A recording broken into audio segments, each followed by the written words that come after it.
Yeah, I mean, I think the story of succeeding in B2B and sales is a story of failure. I think that's how Michael Jordan describes it too. You sit in a folding chair and you'd wait for, TV ads that ran at night to flow in, and people would just jump on the phones and start. And you had a 9-minute script to get a credit card, and you had like cops listening in to make sure you said the right stuff for compliance. And then, the feds would raid the call center. It was straight out of Wolf of Wall Street where I started, and it was good money. I mean, there's these 2 or 3 people at the center who are kind of the ballers, and they were pulling down like $9,000 in 3 days, like crazy money back then and then they would go to Vegas the rest of the week. My opener is just a full name. It's a weird Dale Carnegie hack. I just say John Carson, and you're like, it's Carson. But weirdly, everybody is stoked when you try. So if 99% of our phone openers for 10 million reps is rep talks first and waterboards the prospect, it's fundamentally a neuroscience broken approach. When you call someone, it triggers the fight or flight. It kicks the old piece of the brain. Calling's still king. And it's not even close. The last 200 teams that I trained or coached, 100% phone was the number one channel. And that's why I also wrote this book. And you confronting people and blowtorch, challenging, not disrespectfully, but having an awkward, tough conversation. Because a human being, like the top person in sales reps, it's about change management and behavioral change. It's not about alpha or toxic masculinity. It's about leadership. If you lead, the client will follow. If you stand at the front of the table with conviction in the boardroom and you lead them to a consensus, like challenge your customer, they'll follow you. Timid, passive approaches, silent sales floors, it's going to give you an average outcome. I still don't have a website. I don't have a YouTube. I do everything outbound. I just show up in the DMs worldwide. All right, welcome to Prospecting Pros. On today's episode, we have Justin Michael. Welcome to the show. Great to be here. Great to see you. Yeah, we also have Chris Lingenfelter, my co-host. So thanks for joining. Of course. As you guys know, we just like to have an open conversation around sales development, SDRs, appointment setting, anything in that field. But this conversation could go a few different directions. But Justin, what I like to do is, I know you've done a lot of these, but I want to, just for the audience, give us a little bit of background, like how you got here today. You've been involved in several different companies, advising, you have written books, but give us the rundown. Yeah, I mean, I think the story of succeeding in B2B and sales is a story of failure. I think that's how Michael Jordan describes it too. I mean, I fell into telemarketing when I was 21, coming out of the music business. I was like a producer.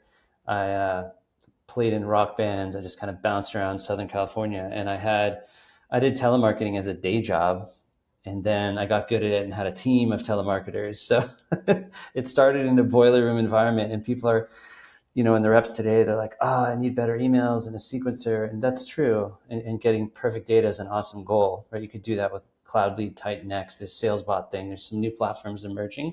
But back in my day, you'd get up at 3 a.m, you drive to a box like that looked like the office, and they would throw Red Bulls at you when you were good. You sit in a folding chair and you'd wait for, TV ads that ran at night to flow in, and people would just jump on the phones and start. And you had a 9-minute script to get a credit card, and you had like cops listening in to make sure you said the right stuff for compliance. And then, the feds would raid the call center. It was straight out of Wolf of Wall Street where I started, and it was good money. I mean, there's these 2 or 3 people at the center who are kind of the ballers, and they were pulling down like $9,000 in 3 days, like crazy money back then. And then they would go to Vegas the rest of the week. And I was like, I got to learn how to do this. So I started getting up at 3 a.m, hitting the Eastern Seaboard and sitting by these individuals. One of his name was Richard Nunez. They just like had cool names like Nunez, it's like the Farrelly brothers and the Bowlers. And then he had like Dave Heinen, and he had like come up with Tiger Woods at golf. So I went golfing with him, and he would hit a ball all the way. I mean, it's just insane, like a UFO. Anyway, they were really competent in other things. And within about 4 months, I went to the top rep in 10,000 reps, just emulating them, sitting next to them and losing sleep. And that's kind of when I realized like maybe I had partially like a gift at this, but also if I applied it, something good happened. And then for like 10 years, I didn't do much. I did charity fundraising. I worked in little SaaS companies. I bounced around incubators. It's kind of like, the Einstein patent clerk story, and maybe that's too lofty a comparison, but David Sandler sold snack food. So I finally, around 31, after making $45,000 consistently, it's like, I should just go to the Emerald City. I'm going to pack up and go to San Francisco. And then, I got there. My first job was for Sean Parker. Immediately went up to over 100 grand a year. And then my next job was Salesforce. I was around 32. And by 35, I built my own sales methodology for the top of funnel. So it's like, he's that weird guy with a method. Like I had no certification. I was just doing it because I worked for mobile technology out of South Africa. And I saw that at this time, like even around 2011, when I came to the Valley, you had sort of, Jeb Blunt and fanatical prospecting, and you had Mike Weinberg and you had John Barrows. But a lot of the emails were kind of like, F tracking, full paragraphs. And we know that a 3-paragraph email takes the brain 11 seconds, hijacks the amygdala, and actually scares prospects. You don't want to send that. 3-sentence email, 3 seconds to process, right? So Lavender, a company I advised early on, they've proven that like a 50-word email, 60% higher conversion. Okay, so moral of the story is by 40, I worked up to being one of the top VP of SaaS sales ever in mobile marketing, ad tech, martech, sales tech. I made 250,000 base, and it was 500K OTE, so I did good money. I wasn't like 𝐬𝐮𝐞. I wasn't a top person in Salesforce, but I worked for a lot of baby companies that were Series A through C. My resume is a little wild because I worked for 13 different mobile startups, and I always handled the top of the funnel. So around 37, these investors, True Ventures, Malik, that were backing this company, they did Peloton and he wrote 𝐬𝐮𝐫𝐞. And then Lars Nilsson was on the board. Lars Nilsson, you should have on the show, but he kind of built the outbound program at Cloudera. He built the outbound program at Snowflake. He's a mentor of mine. So they did this international search for the best SDR mind in the world. I was working at this company called Tune.com, 80 million run rate, double acquisition. And I was running their entire SDR team in 8 countries. And I was doing all this experimentation. And I basically flew to Silicon Valley, sat in a room and beat out like thousands of other candidates. And I backfilled the co-founder and took over VP of Ops at an appointment setting startup doing AI. Now it looks like a typewriter now, but back in 2017-18, we had 100 instances of outreach in SalesLoft and Reply.io. We had a copywriting team, we had a data team, we had an India operation, and we were kind of artificial intelligence and humans getting meetings. We had Drift bots running. Pretty cool stuff. So that was really exciting. That got built up and acquired. And by the time I turned 40, I'm 45 now. I was born in 1980. Nothing after 1990 will ever culturally reference. So get ready for a hot tub time machine. At 40, I had 6 job offers. And I'm like, okay, I'm going to go back and I'm just going to consult them all. And they're like, nope, W-2 only. We'll feed you equity. That's it. And I decided to just go for the consulting thing. I was inspired by, people like Aaron Ross and Alan Weiss and David C. Baker. And the first 4 or 5 months, I made like $9 grand, nothing happened. And then my 5th month, I did 100 grand. And my 9th month, I did 200 grand. And I became a California S Corp. And then I decided to make a distinct methodology for consultants. And over the last 5 years, I've advised 200 startups. I've worked with 1,000 people one-to-one. And I'm top 3 in the entire world for cash flow. So it's myself, Ian Koniak, and Scott Leese are the 3 highest earning solo coaches. So yeah, I'm somewhere in there. I'm sure there's like 5 more who'll come out and be like, oh, I'm doing more. And that's cool. But I'm laying low a little bit, traveling around Europe this year. I'm working a lot advising CROs on my methods. I have 8 books, 7 in my name. I've had 3 different publishing deals and, put stadiums of people through those open source guides. So most of the front of G2 of the demand gen companies and appointment setting businesses I've advised. And so that's anonymous and MNDA, but a lot of them. So they come to me and they just want to learn these methods and experiment with me. And that's also still a client base that I have. I've been following you for a while. I think back in COVID, I still have some of your materials saved, like basically the text message type of email. And I'm curious, like over time, how has that evolved? Are you still big on that approach, or has it changed over, just with tools and you just can't really be doing the same thing forever? I'm curious if it's changed or you still kind of have that approach. I changed everything and there's some reasons why, and that's what this new book, Algo, Cold Call Algo, which stands for algorithm, but it's also an acronym, ask, level, glitch, offer, little matrix analogy in there. I want to do gap, but don't want to piss off the red book, man. But so the thing is this, I track all the RevOps and all the vendors. I know hundreds of CEOs throughout the tech stacks because I wrote Tech Powered Sales. And the number one thing everyone did is, hey, Justin, can you set appointments? And like, no, I got out of the business. I hand that off to like Darko at Growth Era or Miles Veth or just different vendors, you know? So where I went with this is, one, I worked for LinkedIn, the Empire State Building. So LinkedIn has not opened its API. In fact, it's kicked off vendors like Seamless and I don't know, there's another, Apollo, exactly. So that's publicly known. So they lost a case and you can scrape their data, but you're still scraping web data. You're not hooked into the API for full access like you would be with Facebook Ads Manager when you can really hit the whole data set, right? So that's limitation. My thesis in Tech Powered Sales is that 70% of top funnel could be automated in 2017. And we predicted ChatGPT and we predicted the advent of buying and selling bots, like Thomas and Goose type stuff. But what we can't do now is you can't automate LinkedIn. You can scrape automate, and Expandy's a great tool. SkyLead's a great tool. Now we get the second throttle. Gmail, you can send 50 emails a day. So if you're a SaaS company rep in an AE, they give you one email. If you're an agency, you have Clay, N8N, 15 email addresses, 15 domains, 50. You can go crazy with it to get volumes. So like the email channel died. It takes, I think the average is one meeting in 1,000 attempts. Sounds about right.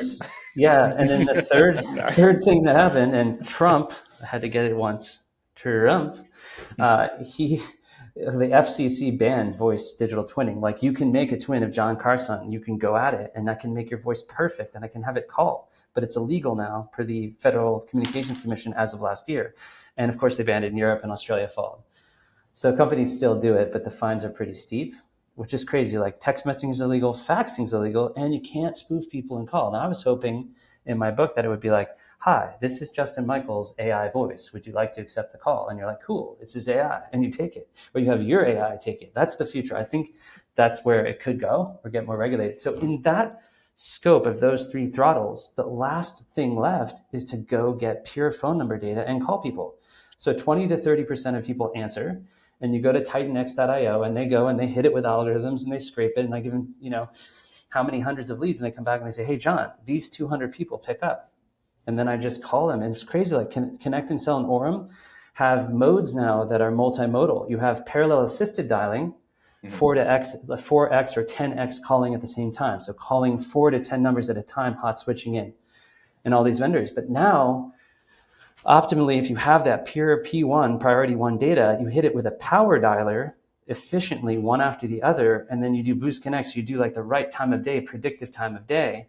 And that's the best optimization. Because if I have Chris Lingenfelter's number, why would I call him from 4 numbers? Just call him. So the book, Cold Call Algo, is about the human staying in the loop and using artificial intelligence as the exoskeleton wrapped around it. The other big thing I saw in my 25 years of experience is I couldn't find any outbound books, very few, that were enterprise grade. Matrixed account, multi-threading, C-level calling, VPs, C-levels, executive suite, politics. Now, that information is in New Power-Based Selling, Mastering the Complex Sell, Challenger, Spin, Solution, all the great strategic books to grow the deal, and Sandler, but it's not at the very top of the funnel. And that's why I'm a kindred spirit with Jamal Reimer and his full cycle 7-figure mega deals. I'm the top of that funnel, and we have an alliance in that realm, like yin and yang in that realm. So the book first was just enterprise grade outbound, and then it became how do we throw AI into the research, analysis, omni-channel after the fact, the data strategy. And then we just went crazy with it and turned it into a method, and it's a lot of fun. And it reads like the Terminal List or Jack Ryan or, Jocko Willink. So I hope it lasts if Gavin Newsom takes over. So it sounds like you're still a pretty big proponent of just getting on the phones and talking to your prospects. And something I'm always seeing, LinkedIn is weird, man. Just like the stuff people post on there is everything's dead. Cold calling's dead. Cold outbound's dead. Reaching out to C-suite's dead. No more SDRs, no more account executives, founder-led only. What's your take on all that? It's a great question and segue, and everyone's gone kind of PLG and have bots in the mix and AI SDR. I think that technology is cool, and there's a lot of hope and potential there.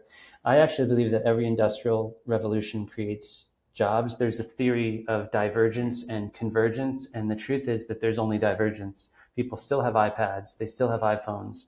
They still have a flat screen. And, it breaks up. So, it's nothing is truly dead, but it has to be approached in different ways. So just buying from one of the main data vendors and getting a top sequencer, best data and best sequencer, that won't work. You won't be able to effectively be top 1% in email. So the email's not dead, but that traditional approach is. And we got around it saying, well, like, buy multiple vendors, get ZoomInfo and LeadIQ, get Cognism and Lucia, and that's a great approach, and it'll get you closer. But you actually need a VA operation doing human verified channel validated data. Instead of hiring and putting more bodies on your team, drop a headcount and invest that FTE money into your tech stack and training. So people just go pro phone in sort of a caveman or cave person way. I want to respect cave dwellers everywhere. But the truth is it's more sophisticated than that. It's the only place left. Now, in the pandemic, a lot of the phone trees and the IVRs, dial by name directories, they wire you to the prospect's cell phone because they connected it. So Connect and Sell looked at 100 million phone numbers, and recently 10 million of those, 50% of the meetings booked are off fully navigated dials. In all the global data sets, 7% of global data is cell phone data. So the idea is, if I just had cell phone data, nobody has cell phone data. Maybe the SDR guy does. He says he does. Talk to him. So what I like about LUD&x is I'm saying, here's my whole TAM, take it. Here's 20,000 records. Send back to me who answers by what channel. And that's what I like about Cloud Lead and SalesBot and this new generation of data tools. Now I have the list. The list is the strategy. And if I have the list, then I can call. And then if I can get clean email data, then I can follow up. And then LinkedIn, it's funny. Some people just aren't on there. And all the LinkedIn automation, people learn my methods. If I had a nickel, they say, okay, I'm just going to make money while I sleep. I'm going to automate it. That's fine. Semi-automated. You want it to stop. You don't want to have the thing like Chris, the question mark. So yeah, it's the wrong question. It's like, we all have the same channels. We all have an email, phone, a LinkedIn. There's a billion people on there, but there's different RevOps enablement pieces. And then once you get into communication with something and you fix the RevOps problem, then we get the Armand and Nick, the 30 MPC wrestler builder stuff where it's like, this is a cold call. Want to roll the dice? And it's just a bunch of pickup lines and weak, low status for purchase. It does not work. You can't call C-levels and make millions of dollars and use that. They'll answer, they'll set the meeting, but in their heart of hearts, subconsciously, they see you as a low status. Like they see you, like Sandler had. So what's your go-to if you had to, and I know it's a case by case basis. There's not just one thing that's always going to work. But right. if you had one shot and you had to put your money on that one shot to train an SDR, as like you get one opening line, what would that one opening line be to that SDR? This episode is sponsored by Level Up Leads, a B2B sales development and appointment setting agency. Companies always need pipeline, but they oftentimes don't want to hire SDRs internally. The whole process is risky and expensive. You've got hiring costs, onboarding, training, additional spend on your tech stack, a few months to ramp up. And with that being said, SDRs are a high turnover position, and the person you hire might not necessarily work out, so you need to start all over again. That's why companies outsource this. Level Up Leads allocates a team of people, their tech stack, so you can onboard and launch your campaigns in about a week. They set qualified meetings in your calendar so your team has more selling opportunities. Visit levelupleads.io today to learn more. All right, now back to the show. Well, it's a trick question. I have like 25 openers in the new book, and I have hybrid high status PBOs because we did a unified theory of everything. We said, if you get a meeting, you're right. So if PBOs don't work and you're getting meetings and you're number one in your company and you're using PBOs, how could I be right? You're getting meetings and you're doing business. So we have to find out. So like there's this guy, Jerry Hill at Connect and Sell. He does a PBO, but he's smooth and he's this English accent. You just want to buy an Aston Martin off him. The delivery is nuts. You're just like, oh man, I'll buy anything this guy says, right? Yeah. Or Christian Reddick or Charles Needham, my co-author on this. My opener is just the full name.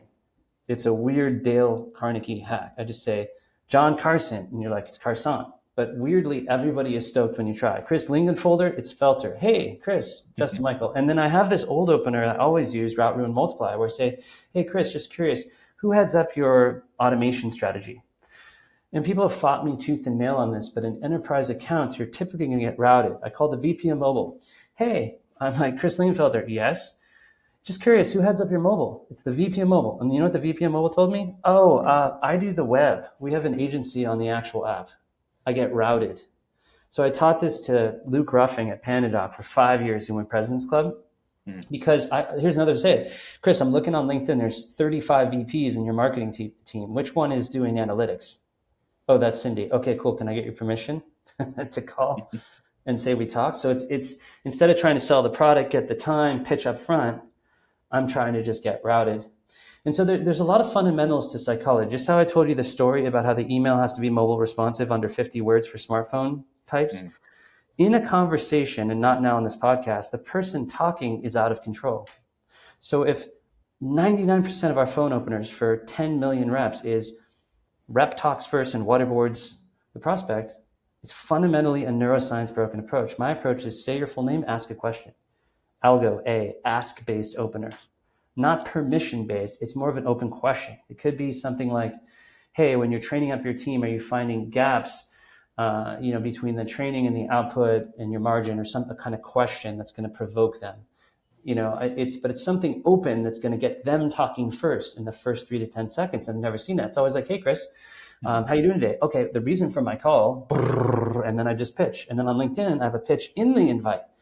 So we're pitch slapping on LinkedIn. We're just pitch slapping everywhere. If it doesn't work in dating, that's the other thing. Take any of the openers and throw them in a dating situation.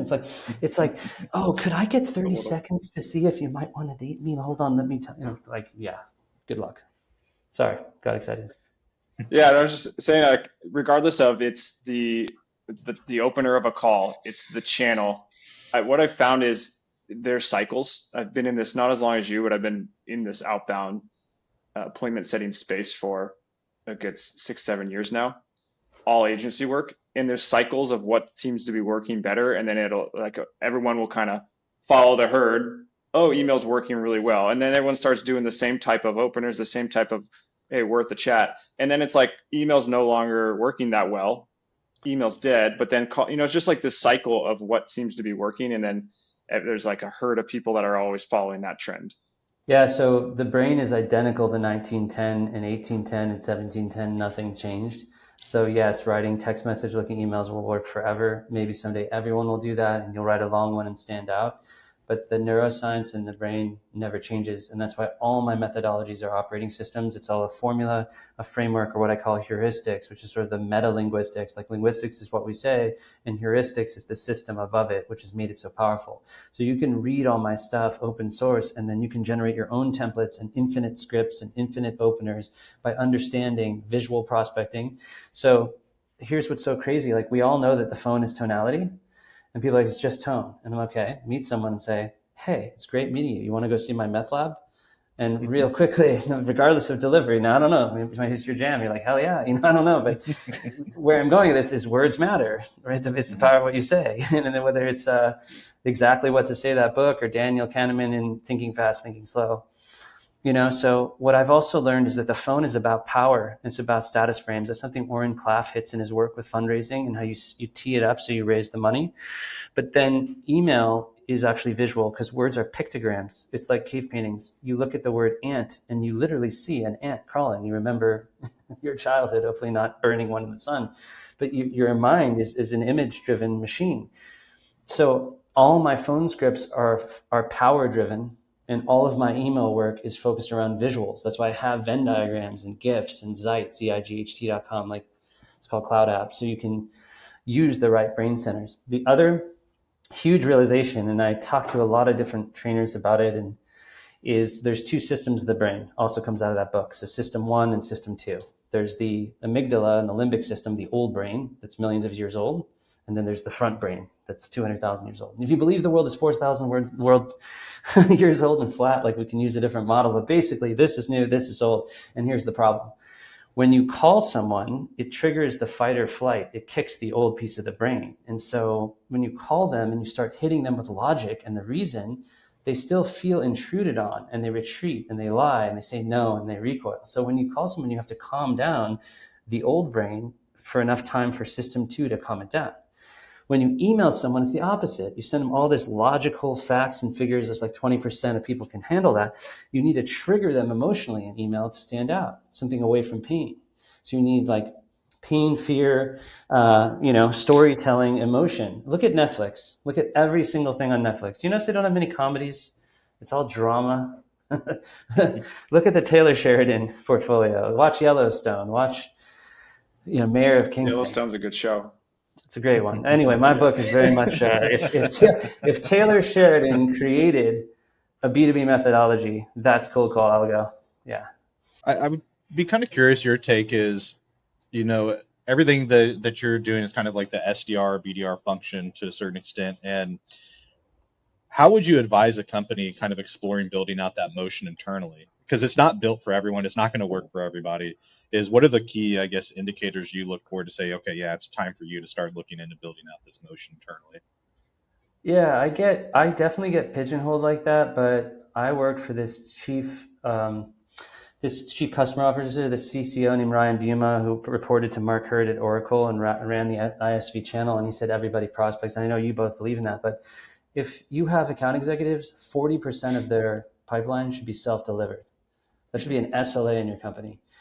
Yes, build an MDR and BDR team, but all of your hunting reps should be prospecting as well. And I've never met a top rep who didn't. So explore full cycle, make sure everybody's trained on outbound and has the appropriate technology, knows how to use it. I think the inflection point is interesting because still to this day, 40% of SDR teams roll to demand gen and marketing per the Trish Bertuzzi. They haven't done the report in a little while for the Bridge Group. And then 60% comes into the revenue channel. So you definitely have to insource at some point. There's very few agencies that can consistently set meetings and can hang at the level to have enough acumen to understand the technology. And it can be a tiger team that's enabled by AI. It doesn't have to be a huge team. But having a smaller team and spending the money to get strong data, clean data, and then spending the numbers you need to get the right dialers.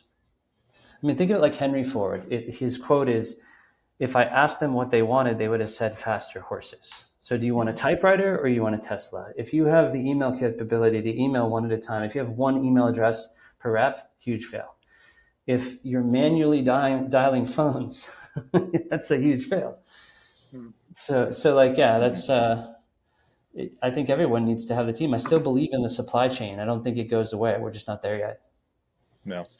One thing I find interesting is, we work with a lot of different companies. They outsource us to do their outbound appointment setting, and a lot of the clients we work with will have never done outbound before. It's incredible. It's like, what? Yeah. You've never attempted to go out to like an ideal customer? And it's just like, yeah, we haven't done that. It's like, whoa, it's kind of mind blowing that they haven't actually done that outbound motion yet. If they're completely green, I mean, I think there's something to be said for working with a third party, or if what they're doing is not working, and then to let experts come in, take it over, and then hand it off and be a part of training them internally. But sometimes if you do hand it off and the motion's working really well, and then you try to rebuild it internally, that just fails over. So there's no one size fits all approach, but the predictable revenue era is real. I mean, I wrote The Secret to Predictable Revenue, the sequel, Tech Powered Sales, and Aaron Ross wrote my forward. And this new book, Cold Call Algo, is like the heir apparent. It's like the offspring of that, because what was predicted in that book, well, we did predict ChatGPT. We never predicted like the pandemic and some of the shrinking and growing of tech and AI. And we're just not there yet. There's too much regulation and restriction to really cut the top funnel loose. If you could do it, then you could get rid of all the SDRs. There's probably about 750,000 of those, but then you would still need full cycle because you need to empower the AEs in some way. I just think that SDRs are going to go from 750,000 to 2 million, and everyone else thinks it's going to be 200,000. I think it'll go the opposite way because I understand the complexity of this stuff, and I think both of you do too. What I could potentially see in the market is, with AI and automation just getting more powerful every year, I think you're going to start seeing more rigid crackdowns on actually doing that, and not just from a consumer standpoint, but also from a business standpoint. Because could you imagine right now if AI calling was legal? Oh, it'd be the end. It'd be a fucking nightmare. Yeah, it'd be a fucking nightmare. And I actually think it's going to trend in the opposite direction of, oh yeah, it's going to make everything easier. One, is probably going to make things worse for just sales in general. And then people are going to start cracking down on it and saying, yeah, you can't do this anymore. No automated sequences, because it's just going to get so out of hand. I mean, now you can spin up inboxes easier than ever, fully Yeah. loaded, ready to go. So it's the tragedy of the commons. I mean, that's what killed the email channel, because the best agency I know, this one client I have, he sent 150,000 emails for his client in the first 3 months. If everybody gets that tech, we just flood the channel and email dies. Yeah. Nothing around it. We'll need super sophisticated AIs just to process that and work through it. So my ultimate thesis in the book, when I span this out to 2035, 2055, it came down to co-selling and then like paid Slack communities where buyers and sellers were like C-levels go into the group, and the sellers pay a fee to be able to initiate the interaction. And then the rest of it's just taken over by bots at the top of the funnel. But for now, the FCC's pumped the brakes on voice-based digital AI signals. We are seeing the email channel get fully automated with things like Clay and NAN, different email sources. And it's too hard right now to do that for the average rep, like building a Clay table and a Yeah, it's challenging. 𝐾𝐨𝐽 and it vibe coding that stuff. These guys are on Cursor. They're all, see, in tech powered sales, I said the rep of the future is a sales engineer and has high TQ and actual coding chops. And you look at people like Benjamin and Eric Nowoslavsky and some of these folks. I could shout out some awesome people like Scott Martinez, Nathan Lippy, Yanni Varanchek. I mean, Pierre Petrouillard. These are all up and coming younger folks that have hardcore GTM engineering skill that frankly exceed my TQ. They're more like a quant or an engineer. So they might be setting the appointments, but then when the rubber meets the road, it's like, okay, now you're sitting with a C-level, and who's going to win? Well, I've spent 20 years talking to C-levels, so you can coach with Hyperbound, you can get in the arena, but like if you read a lot of books and then we drop you into the black diamond ski slope on powder, you're going to break your legs. So that becomes the next hurdle, is like sales training and communication and teaching people how to, right, run a quality qualification process and probe and uncover latent pain, all that good stuff. Yeah. And honestly, we're seeing the same trends right now. Honestly, we're finding that calling is getting exponentially better the last 2 years. I mean, significantly better. And we're doing all the, the modern stuff through Clay and all the different AI agentic stuff that you can build out, hyper personalization, but calling's still king. And it's not even close. Yeah. And The last 200 teams that I trained or coached, 100% phone was the number one channel. And that's why I also wrote this book. So I hope, John, you and Chris both read it. It's only 35,000 words. It reads like watching, your favorite movie. It's like the length of watching Bad Boys 3. It's very fast read. But I think I know there's a lot of books to read, but this is the closest to the actual answer to what's going to work between 2025 and 2030 and beyond. So I'm pretty psyched about it. And it's also the first time that there's been a top funnel method like ALGO. It's like SPIN or GAP. It's actually an acronym and a new way to open calls that are AI enabled. So I've run tests on this stuff. I had a client just doing the messaging technique and he got like 6 callbacks. I've had people drive all sorts of wild pipeline out of this thing. Also, there's a whole generation now, Gen Z and millennials, and they're hungry to succeed and have something that works. And all they're fed is 1990s style low status approaches that are sort of like weak and conflict avoidant. All the money is in the conflict and you confronting people and blowtorch, challenging, not disrespectfully, but having an awkward, tough conversation. Because a human being, like the top person in sales rep is like, it's about change management and behavioral change. You have to sit with a person, like Scott Leese has the addiction model. They have to say, I have the problem. They have to confess to you something's wrong. It can't really be this sunny, comfortable thing selling. It has to get messy at a certain point if there's going to be a breakthrough. And so that's the number one thing that changed in me over 25 years is I just became way more of a straight shooter. I cared a lot less about if someone got upset because I saw them getting upset as part of the growth and them getting out of their own way. Always respectful, always use finesse, but I definitely challenge people and I go head on. with the way that I drive business, with the way that I provoke, the way I write emails, the way I communicate, 100%. Because it's a bartender versus the personal trainer. Like the bartender keeps you up till 4, gives you all these sweet drinks, you got a hangover. Personal trainer, you pay well, they bark at you at 4 a.m. It's like I got a soldier now, and they hold you accountable. So that's the thing the book is also teaching. It's not about alpha or toxic masculinity. It's about leadership. If you lead, the client will follow. If you stand at the front of the table with conviction in the boardroom and you lead them to a consensus, like challenge your customer, they'll follow you. Timid, passive approaches, silent sales floors, it's going to give you an average outcome. Couldn't agree more.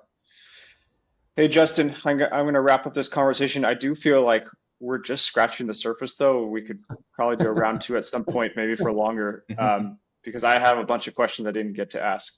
But hey, where can people find you on the internet? Yeah, so if you go into Amazon and just put Justin Michael, it's like Justin Bieber or Michael Jackson, Michael Jordan, simple name, Justin Michael. No relation to George Michael. Just go to Amazon, type my name. There's 8 books there, maybe 7. And then just Justin Michael on LinkedIn. And yeah, follow my stuff. All right. Do you still have the Patreon group? No, I ended up closing it. I had a Discord with like 3,000 people, and I ended up shutting it down just because it was really more of a gamer spot. And yeah, I'm a bit of a Willy Wonka. Like I still don't have a website. I don't have a YouTube. I do everything outbound. I just show up in the DMs worldwide. And I do a lot of stuff really manually just because people are let down if it's like a VA or a bot. People actually just want to know it's actually me. But yeah, it's been a wonderful conversation. Really excited for everyone to read my book. Cold Call Algo is an algorithm. And yeah, it should blow your mind or your money back. I personally value you $3. Don't don't threaten me with a good time. All right, thanks for coming on. Appreciate it. Thank you. Good talk.